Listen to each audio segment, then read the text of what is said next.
షన్ను ఈ మధ్య తగ్గేదేలా అని పుష్పాలో డైలాగ్ ఉంటుంది కదా, అది చేస్తున్నాడు. ఈ వీడియో కోసం ఎన్ని తిప్పలు పడ్డామో చూడండి.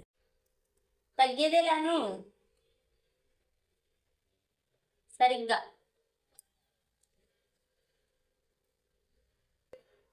డ్యాన్స్ చేస్తావా?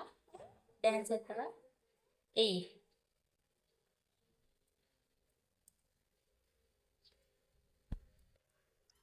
షన్ను రాషన్ను చెప్పు.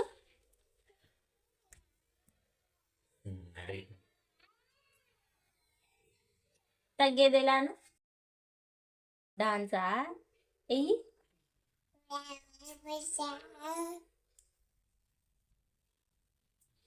బలమా? తగ్గేదేలా అని చెప్పు. ఇంత ట్రై చేసినా అసలు చెప్పనే లేదు వీడియో తీస్తున్నామని. వీడియో తీనప్పుడైతే చెప్తూ ఉంటాడు. వీడియో ఇంతవరకు చూసారు, లైక్ చేసి సపోర్ట్ చేయండి. ఉంటాను, నెక్స్ట్ వీడియోలో కలుద్దామా. బాయ్.